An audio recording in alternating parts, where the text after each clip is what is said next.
There's a lot to digest and a lot of voices to be heard. Stick to the frequency that amplifies these voices, stories and reports that make the difference. This is Akojopo News, 88.7 FM.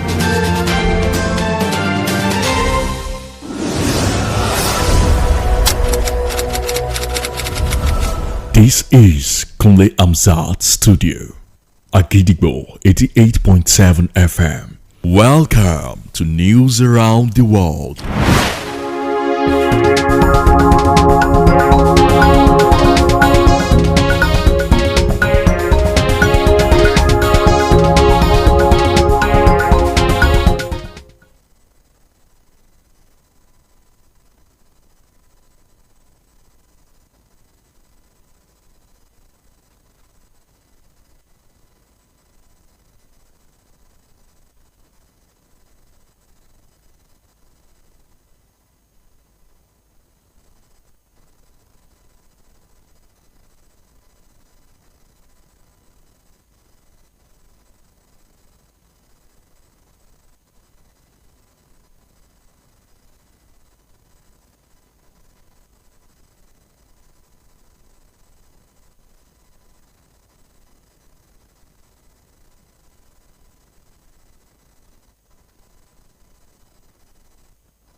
For the safeguard of the homeland of Niger, Abdurrahman Tishani, who alleged that the Nigerian government was colluding with France to destabilize his country.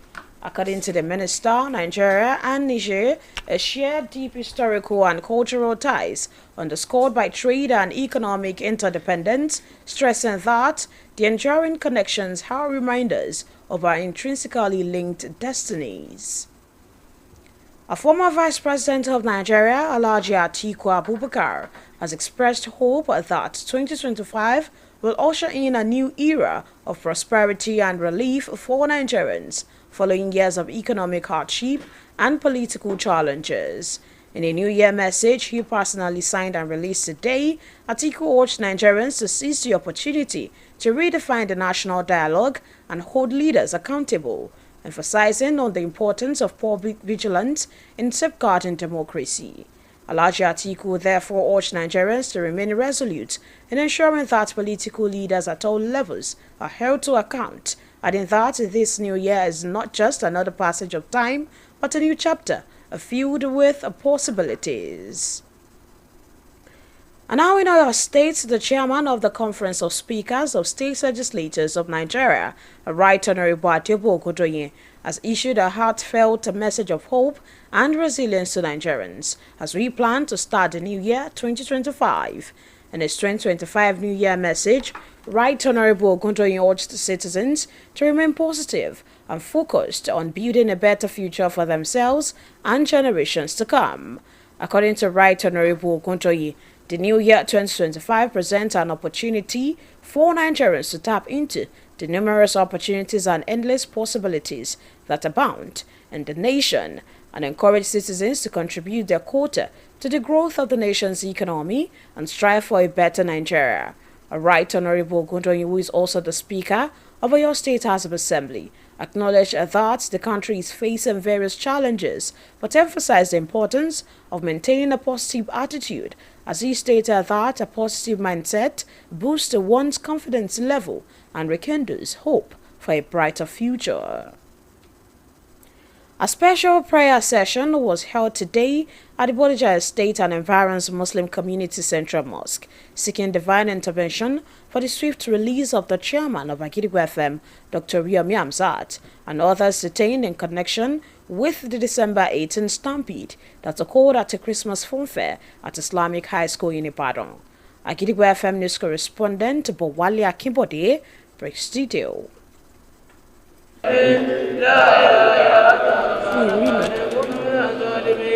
The Bodija Estate and Environs Muslim community gathered today for a special prayer session, seeking divine intervention for the release of three prominent individuals: the chairman of Akojopo FM, Dr. Iroyin Hamzat, the estranged wife of the Ooni of Ife, Queen Naomi Shilekunla, and the principal of Islamic High School, Alhaji Abdullah Tunde Fasasi, recalled that the trio were charged on a 4-count charge and remanded in Agodi prison.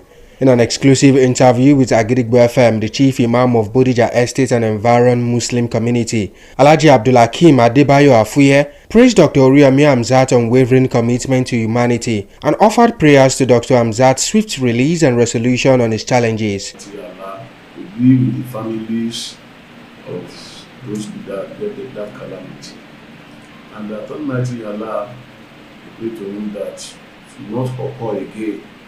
And the purpose of this prayer is mainly because of those who are in the correctional center, especially the chairman of Akojopo 88.7 FM and the principal of Islamic High School, person of Alhaji Abdullah Tunde Fasasi, and the ex-queen Naomi. We want Almighty Allah to set them free. And that's the purpose of the prayer. And we organize this prayer mainly because of the freedom to get.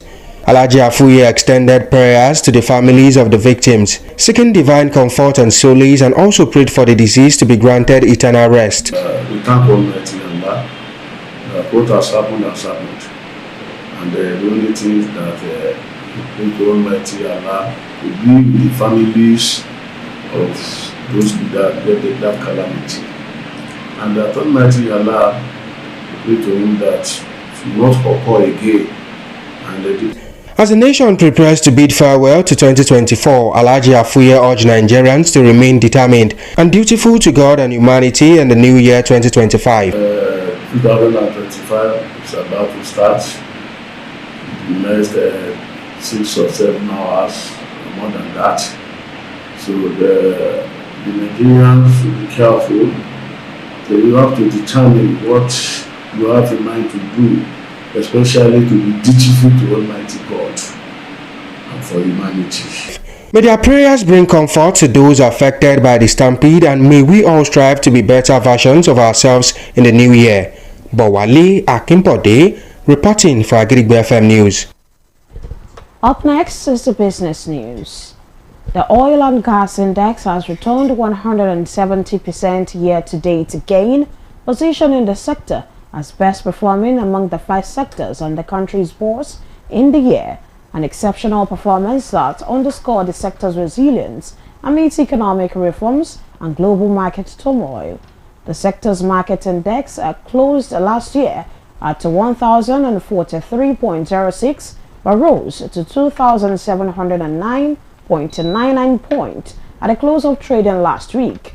Data from the Nigerian Exchange Limited indicated that the 160% gain recorded by the sector surpassed the performance of the All Share Index and other 4 indices: the Banking Index, Insurance Index, Consumer Goods Index, and the Industrial Index. At the close of trading on December 27, 2024, the Oil and Gas Index dominated performance with 170%, while the Insurance Index followed with a 107.64% return to investors. The Consumer Goods Index ranked 3rd, adding 52.2%. The All Share Index, which measures the performance of listed equities, stood at 36.6%.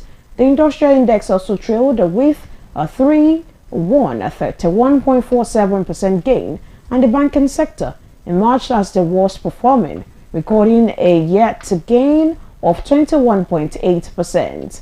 According to the sector, with strategic reforms, strong corporate performances, and investors' confidence at an all-time high, the sector is poised to remain a major driver of growth in the coming year.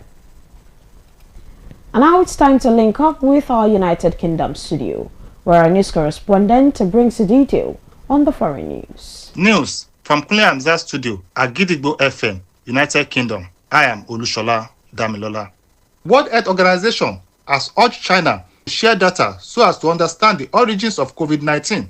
5 years after the pandemic started in the Chinese city of Wuhan, when the Chinese authorities locked down the city with 11 million population. How it started has been the subject of intense scientific scrutiny as well as heated political debates. Many questions remain about the source of the virus that killed at least 7 million people, crippled healthcare system, and collapsed global economy. However, WHO has criticized China's tight control of data access, with one official calling it lack of data disclosure. Chinese disease control officials responded, saying that China had provided the World Health Organization expert group with all information it had on the origins of the virus without withholding any cases, samples, or their testing and analysis results. The Taliban has announced that they will close all nationals and foreign non-governmental groups in Afghanistan employing women. This is the latest crackdown on women's rights since they took power in August 2021. This declaration comes 2 years after they told NGOs to suspend the employment of Afghan women allegedly because they did not wear the Islamic headscarf correctly. The Economy Ministry warned that failure to comply with the latest order will lead to the NGOs losing their license to operate in Afghanistan. Although the United Nations Associate spokesperson Florencia Soto Nino Martinez said the space for women in Afghanistan has shrunk dramatically in the last 2 years and reiterated its call for Taliban to reverse the restrictions. And that ends the news from Kunle Hamzat Studio at Gidigbo FM, United Kingdom. I am Olushola Damilola. Now in the exciting world of sport, Ogun State Governor Prince Dakwa Abiodun has announced his administration's plan to construct a brand new Anthony Joshua indoor boxing ring in the state. Governor Abiodun will make this known when he hosted the two-time world heavyweight boxing champion in his office. Also announced that the two-time former world heavyweight boxing champion would be lighting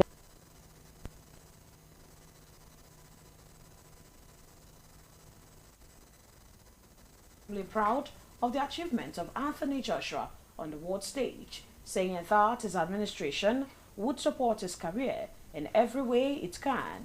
The governor therefore urged Anthony Joshua to find ways of supporting the state in the area of sports development by working alongside the Director General of the National Sports Commission and the State Commissioner for Sports Development to host a boxing championship in the state. As he noted that the state is blessed with many talent spread across the music, art, and the sport who are doing very well, and at the same time placing the state on the world map.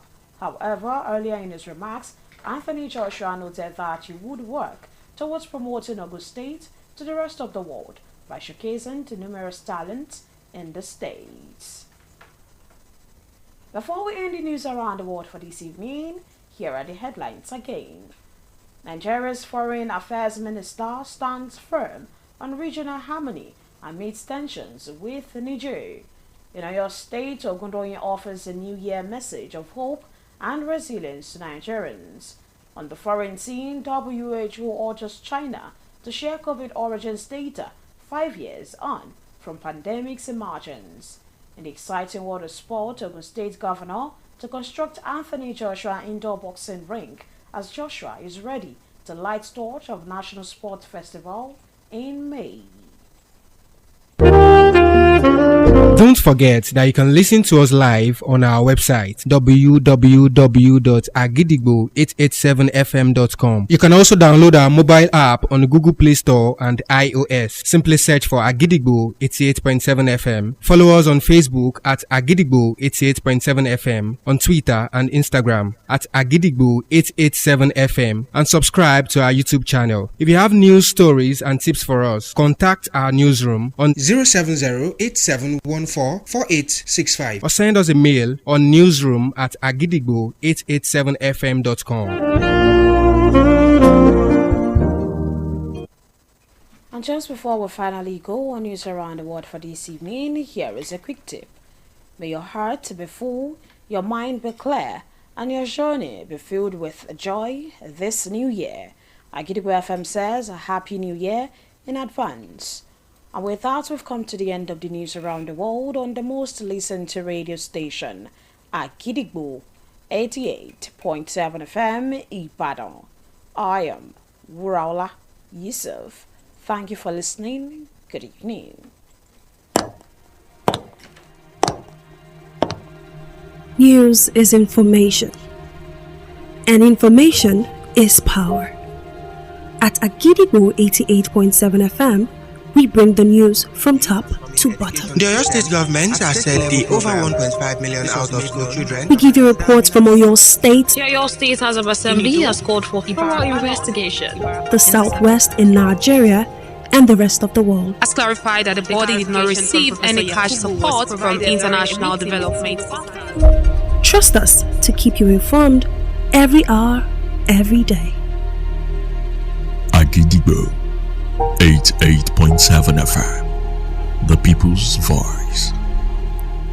Lórúkọ alága àti gbogbo ìgbìmọ̀ olùdarí ìkànnì iléeṣẹ́ rédíò Àgídìgbò Dr. Oríyọmí Hamzat a dúpẹ́ lọ́wọ́ gbogbo ẹ̀yin olólùfẹ́ lórí ẹ̀rọ ayélujára fún ìgbárata ìfọmọnìyàn ṣe yín lórí ìṣẹ̀lẹ̀ tó ṣẹlẹ̀. Bẹ́ẹ̀ la tún kí gbogbo àwọn òbí tíṣẹ̀lẹ̀ náà kàn wípé Ọlọ́run ó tù wọ́n lójú àní rírú ẹ̀ mọ́ nípínlẹ̀ Ọ̀yọ́ àti lórílẹ̀‐èdè Nàìjíríà lápapọ̀. Oríyọmí Hamzat wá ń fẹ̀mí ìmoore hàn lọ́wọ́ gbogbo ẹ̀yin olólùfẹ́ àtẹni tá a mọ̀ pẹ̀lú ìfẹ́ ìjọmọnìyàn tẹ́ ẹ fi hàn lórí ìṣẹ̀lẹ̀ yìí jákèjádò àgbáyé lórí ẹ̀rọ ayélujára. Iléeṣẹ́ rédíò Àgídìgbò wá fi ń tó yín létí pé Alhaji Oríyọmí Hamzat kò yẹn ẹnìkan ní pàtó gẹ́gẹ́ bí agbẹnusọ lórí ìṣẹ̀lẹ̀ yìí ju gbogbo èyí tí ẹ̀yin olólùfẹ́ jákèjádò àgbáyé tẹ́ ẹ ti ń ṣe lórí ayélujára lọ. Pẹ̀lú àdúrà tí gbogbo ẹ̀yin olólùfẹ́ ń ṣe ó fi wá lọ́kàn balẹ̀ pé dídùn lọ́sàn-án so gbogbo wọn ó padà sílé láìpẹ́. Ìkùnà ò ní kò wá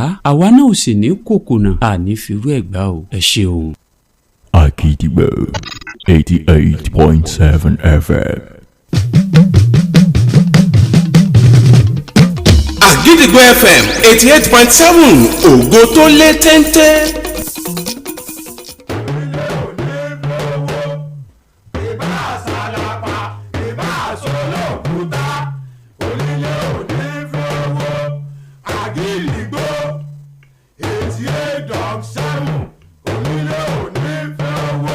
jẹ́jẹ́ ńlá gbọ̀ọ́sùn òrìṣà oko ìyá kò gìrìgbà èèyàn tí ó gbà sọ̀gọ́ tìgbó tìjù ni ó mọ̀ ìròyìn tó gbà lé pòkó tí ò lẹ́jà ń bá kàn nínú iléeṣẹ́ rédíò Àgídìgbò lẹ́wọ̀ ti gbọ́ kárí àgbáyé ni wọ́n ń gbọ́ wá tilé toko làágbèjò.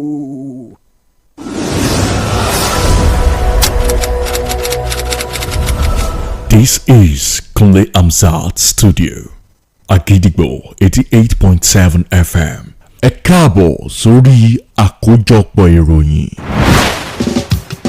Níbo la ó ti gbọ́ Àgídìgbò? Níbo la ó ti gbọ́ Àgídìgbò? Ìròyìn lẹ́kùnrẹ́rẹ́ Àgídìgbò FM 88.7 la ó ti máa gbọ́. Ẹ káalẹ́ o, àsìkò iṣẹ́ látàárọ̀. Àkójọpọ̀ ìròyìn wa rèé fún tàlẹ́ òní láti iléeṣẹ́ rédíò Àgídìgbò 88.7 FM Ìbàdàn. Ìkànnì àkọ́kọ́ táyé ń gbọ́ jù lórí àtẹ ìgbéléwọ̀n Títílayọ̀ Àkàndé lóníròyìn yín. Ṣáájú ẹ̀gbọ́n kókó tó wà nínú àkójọpọ̀ ìròyìn náà. Iléeṣẹ́ ìjọba àpapọ̀ ilẹ̀ yìí tó rí sọ́rọ̀ ilẹ̀ òkèèrè ti dúró ṣinṣin lórí ìrẹ́pọ̀ ẹlẹ́kùnjẹkùn láàrin rògbòdìyàn pẹ̀lú ilẹ̀ Niger. Ògúndòyìn fi iṣẹ́ ẹkú ọdún tuntun onírètí àti ìfarajìn léde fún àwọn ọmọ orílẹ̀-èdè Nàìjíríà. Nílẹ̀ òkèèrè, àjọ elétò ìlera lágbàáyé WHO rọ orílẹ̀-èdè China láti ṣe àgbéjáde àlàyé lórí ìpìlẹ̀ àrùn COVID-19 àti ibi tó ti wá lẹ́yìn ọdún 5 tí àrùn náà tàn kálẹ̀. Lẹ́ka eré ìdárayá, gómìnà ìpínlẹ̀ Ògùn ṣetán láti kọ́ ibùdó ẹ̀ṣẹ́ kíkàn abẹ́lé Anthony Joshua níbi abẹ̀ṣẹ́kù bí òjò ọ̀hún náà ṣe ṣetán láti tanná ayẹyẹ eré ìdárayá àpapọ̀ nínú oṣù karùn-ún. Ìròyìn ọ̀hún rèé lẹ́kùnrẹ́rẹ́.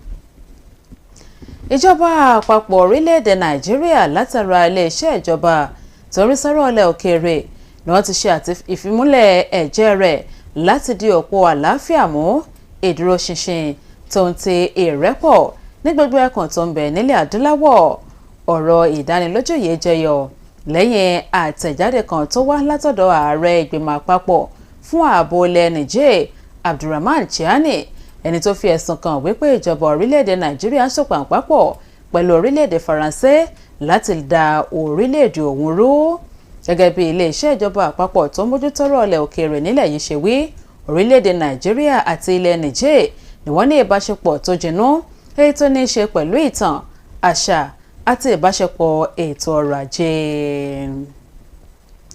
Ẹni tó ti fi ìgbà kan rí jẹ́ igbákejì ààrẹ lórílẹ̀-èdè Nàìjíríà Alhaji Atiku Abubakar ló ti fi ìgbàgbọ́ àti ìrètí hàn wípé ọdún tuntun 2025 ni yóò ṣílẹ̀kùn oore ọ̀tun àti ìtura fún àwọn ọmọ orílẹ̀-èdè Nàìjíríà lẹ́yìn ọ̀pọ̀lọpọ̀ ọdún ìrora ètò ọrọ̀ ajé àti ìdojúkọ lágbọn òṣèlú. Nínú iṣẹ́ ẹ̀kú ọdún tuntun rẹ̀ tó buwọ́lù tó sì tàrí síta lónìí, Atiku rọ àwọn ọmọ orílẹ̀-èdè Nàìjíríà láti fi àǹfààní yìí jókòó ìjíròrò lórí ọ̀rọ̀ orílẹ̀-èdè Nàìjíríà. Bẹ́ẹ̀ ló tẹnumọ́ pàtàkì jíjọyè ojú lalákànfì sọ́rí ní dídáàbòbò ìṣèjọba àwa ara wa. Alhaji Atiku Abubakar ló tún rọ àwọn ọmọ orílẹ̀-èdè yìí láti dúró ṣinṣin ní rírí ìdájọ́ pé àwọn adarí olóṣèlú ní gbogbo ìpele ni wọ́n kó àkóyawọ́ tí wọ́n sì ṣiṣẹ́ láṣehàn.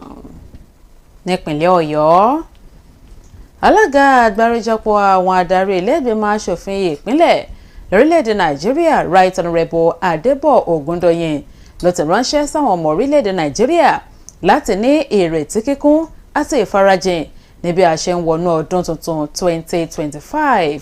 Nínú iṣẹ́ ẹ̀kú ọdún tuntun rẹ̀, Honourable Ògúndòyìn rọ àwọn ọmọ orílẹ̀‐èdè yìí láti gbájúmọ́ fífi ọjọ́ iwájú rere lélẹ̀ fúnra wọn àtàwọn ìran tó ń bọ̀. Right Honourable Ògúndòyìn ẹni tó tún jẹ́ adarí ilé-ìgbìmọ̀ aṣòfin ìpínlẹ̀ Ọ̀yọ́ ló wí pé òun mọ ọ̀kan òjọ̀kan ìpèníjà tó ń kojú orílẹ̀-èdè Nàìjíríà. Ẹ̀wẹ̀, ó gba àwọn ọmọ orílẹ̀-èdè yìí níyànjú láti mú ìdàgbàsókè orílẹ̀-èdè yìí àti ìlọsíwájú ara wọn lọ́kùnkúndùn. Ètò àkànṣe àdúrà kan wáyé lónìí ní mọ́ṣáláṣí ńlá Bódìjà àti agbègbè rẹ̀ níbi tí wọ́n ti gbàdúrà fún ìdásílẹ̀ alága iléeṣẹ́ rédíò wa Àgídìgbò FM ọ̀mọ̀wé Oríyọmí Hamzat àtàwọn yòókù tí wọ́n wà ní àtìmọ́lé lórí ìṣẹ̀lẹ̀ ìtẹnipa ọjọ́ 18 oṣù kejìlá èyí tó wáyé níbi àjọ̀dún wa àwọn èwe fún tọdún Kérésìmesì nílé ẹ̀kọ́ Islamic High School nílùú Ìbàdàn. Akọ̀ròyìn wa Bọ̀wálé Akínbọ̀dé wà níbi ìjókòó àdúrà náà. Ẹ̀kúnrẹ́rẹ́ ààbọ̀ ìròyìn ọ̀hún rèé.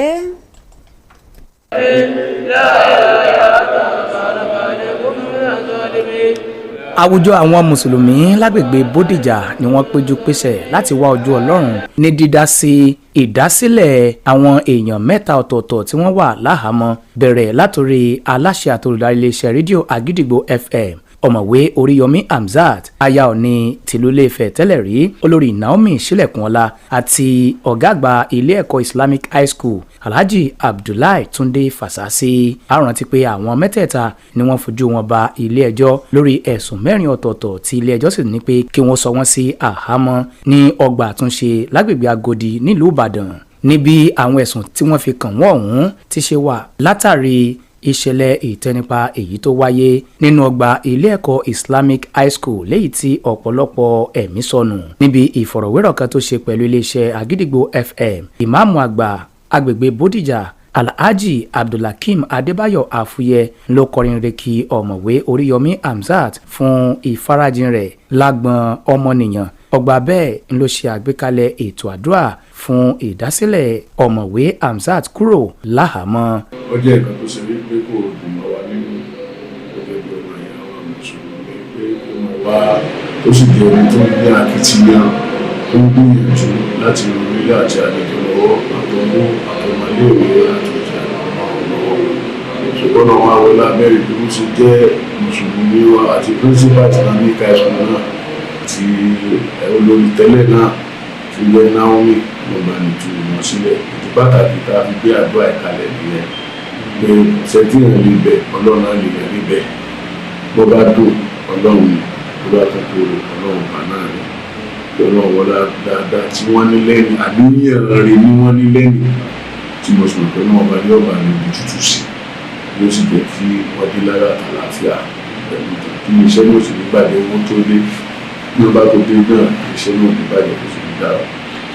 Alhaji Afuye ló tún na wọ́jà àdúrà rẹ̀ sọ́dọ̀ mọ̀lẹ́bí àwọn tí wọ́n fara káásá ìṣẹ̀lẹ̀ náà léyìí tó gbàdúrà sí Ọlọ́run ọba Allah fún ìtùnú àti ìfọkànbalẹ̀ wọn. Níbi orílẹ̀-èdè Nàìjíríà ti ṣe ń gbáradì láti dágbére fún ọdún 2024, Alhaji Afuye rọ àwọn èèyàn lẹwa Nàìjíríà lápapọ̀ láti ní àfojúsùn kí wọ́n sì rí dájú pé wọ́n sin Ọlọ́run bó ti tọ́ àti bó ti yẹ lọ́dún 2025. Ọdún 2025 ṣe ń bọ́ọ̀lù náà tó fẹ́ wá bá wa. So ká ní lẹ́yìn wípé bí ọdún ṣe fẹ́ bá fẹ́ wọnú ọdún yìí, àwọn ọmọ ṣe ojúṣe wa tó yẹ ká ṣe sí Ọlọ́run ọba àti sí ọmọ ẹ̀dẹ́ ènìyàn àti láwùjọ wa. Kọ́lọ́run ọba kó jẹ́ kí àdúrà wọn kó mú ìtùnú bá àwọn èèyàn tí wọ́n fara káásá ìṣẹ̀lẹ̀ náà níbi gbogbo wa ti ṣe ń làkàkà láti wọnú ọdún tuntun tí ṣe ọdún 2025. Túndé Fálọlá ló ń jábọ̀ ròyìn fún iléeṣẹ́ Àgídìgbò. Ẹ̀ka epo rọ̀bì àti afẹ́fẹ́ gáàsì ti ṣe àkọsílẹ̀ èrè ìdá 90% lọ́dún ní bó ṣe jẹ́ ẹ̀ka tó fakọyọ jùlọ láàrin ẹ̀ka márààrún èyí tó wà lórílẹ̀‐èdè Nàìjíríà. Ìgbésẹ̀ èyí tó tayọ tó sì ṣe àfihàn ìdúróṣinṣin ẹ̀ka náà láàrin àtúntò àti àtúnṣe ètò ọrọ̀ ajé. Ẹ̀ka epo rọ̀bì àti afẹ́fẹ́ gáàsì ló parí ọdún tó kọjá sí 1,043 ṣùgbọ́n tó gbéra sọ sí 709 èyí tó lé ní 2,000 lópin kátàkárà lọ́sẹ̀ tó kọjá.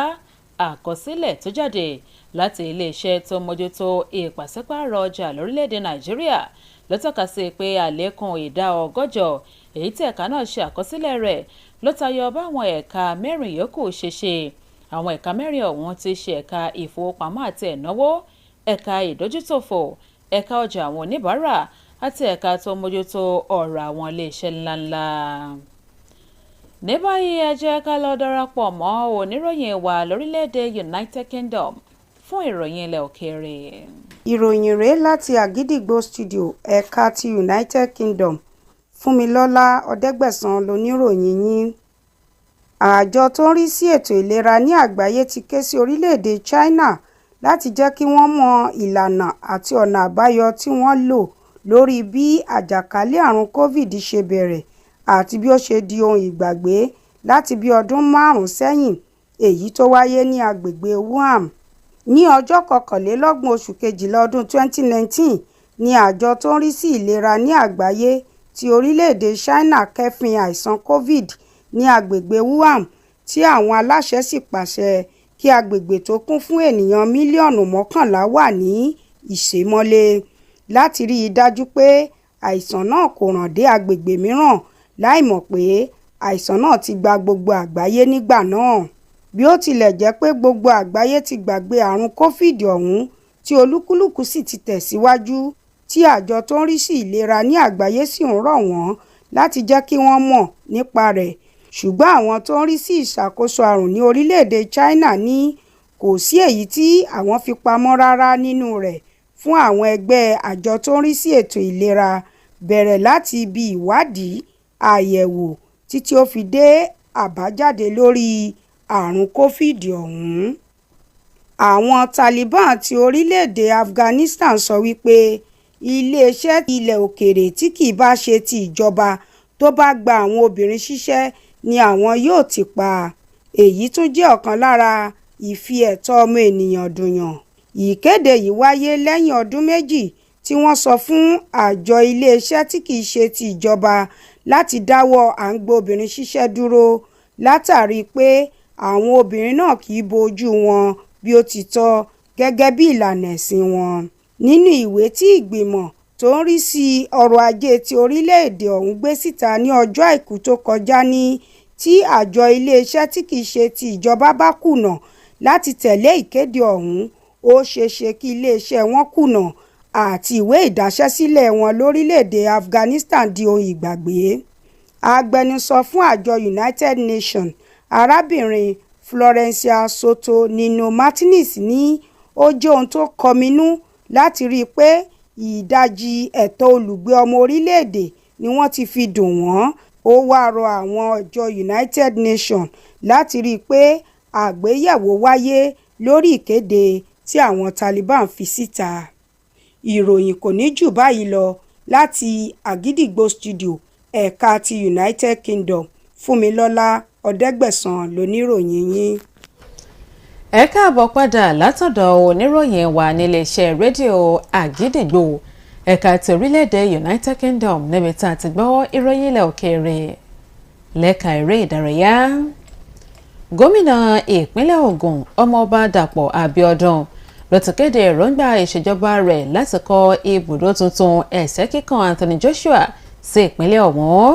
Gómìnà Abíọ́dún tó kéde ọ̀rọ̀ yìí lásìkò tó gbàlejò gbajúgbajà àgbà ọ̀jẹ̀ abẹ̀sẹ́kù bí òjò ọ̀hún Anthony Joshua lọ́fíìsì rẹ̀ ló kéde pé ìràwọ̀ náà ni ó ti gba àmì ẹ̀yẹ heavyweight lẹ́ẹ̀mejì ọ̀tọ̀ọ̀tọ̀ ni yóò tọ́nà ayẹyẹ eré ìdárayá àpapọ̀ ti ìpínlẹ̀ Ògùn lẹ́yìn tí wọ́n ti sún sí oṣù karùn-ún ọdún 2025.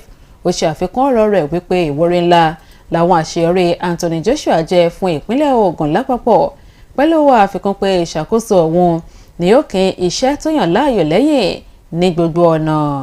Gómìnà Abíọ́dún ló tún rọ Anthony Joshua láti wá ọ̀nà àti ṣe àtìlẹ́yìn fún ìpínlẹ̀ Ògùn lágbọn ìdàgbàsókè eré ìdárayá nípa ṣíṣe ìṣẹ́pọ̀ pẹ̀lú olùdarí àgbà àjọ eléré ìdárayá alẹ̀ yìí tó fi mọ́ kọmíṣánná fún ìdàgbàsókè eré ìdárayá nípínlẹ̀ Ògùn. Ẹ̀wẹ̀ ṣáájú náà ọ̀rọ̀ rẹ̀ Anthony Joshua tọ́ka sí pé òun ó ṣiṣẹ́ tó ṣíṣe àgbélárugẹ ìpínlẹ̀ Ògùn nípa ṣíṣe àfihàn àwọn ọlọ́gbà àtinúdá àtàwọn tó tayọ nípínlẹ̀ náà. Kí n tó dánu dúró lórí àkójọpọ̀ ìròyìn wa tálẹ́ òní ẹgbẹ́ kókó inú rẹ̀ lẹ́ẹ̀kan sí i. Iléeṣẹ́ ìjọba àpapọ̀ ilẹ̀ yìí tó ń rí sọ́rọ̀ ilẹ̀ òkèèrè dúró ṣinṣin lórí ìrẹ́pọ̀ ẹlẹ́kùnjẹkùn láàrin rògbòdìyàn pẹ̀lú ilẹ̀ Niger. Nípínlẹ̀ Ọ̀yọ́ Ògúndòyìn fi iṣẹ́ kú ọdún tuntun onírètí àti ìfarajìn léde fún àwọn ọmọ orílẹ̀-èdè Nàìjíríà. Nílẹ̀ òkèèrè àjọ elétò ìlera lágbàáyé WHO ti rọ orílẹ̀-èdè China láti ṣe àgbéjáde àlàyé lórí ìpìlẹ̀ àrùn COVID-19 àti ibi tó ti wá lẹ́yìn ọdún márùn-ún tí àrùn náà tàn kálẹ̀. Lẹ́ka eré ìdárayá gómìnà ìpínlẹ̀ Ògùn ṣetán láti kọ́ ibùdó ẹ̀sẹ́ kíkàn abẹ́lé Anthony Joshua níbi abẹ̀sẹ́kù bí òjò ọ̀hún náà ṣe ṣetán láti tọ́nà ayẹyẹ eré ìdárayá àpapọ̀ nínú oṣù karùn-ún. Láti fi ohunkóhun tó wà létí lórí ìròyìn àti ìṣẹ̀lẹ̀ gbogbo ẹ lè pe yàrá ìròyìn wa lórí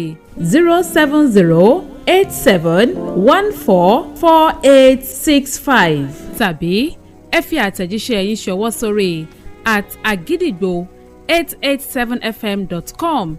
ẹ lè kàn sí wa lórí ìtàkùn ayélujára wa www.agidigbo887fm.com láti gbọ́ wa ketekete tàbí lórí app wa ẹ lọ sórí Google Play Store kí ẹ download Àgídìgbo 88.7 FM app.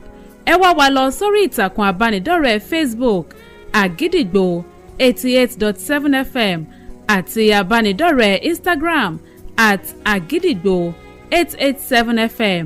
Bákan náà ẹ̀wẹ̀ ẹ lè darapọ̀ mọ́ wa lójú òpó YouTube wa Àgídìgbo 887 FM. Ọ̀rọ̀ àmọ̀ràn wa tálẹ́ òní. Òpin ọdún kìí ṣe òpin àlá àti ìmúṣẹ, bẹ́ẹ̀ sì ni kò yẹ kó jẹ́ òpin ìrètí. Jẹ́ kí ọkàn rẹ kún fún ayọ̀ àti ìdùnnú pé o la ọdún ìjà kó o sì wọnú ọdún tuntun pẹ̀lú ẹ̀mí ìmoore.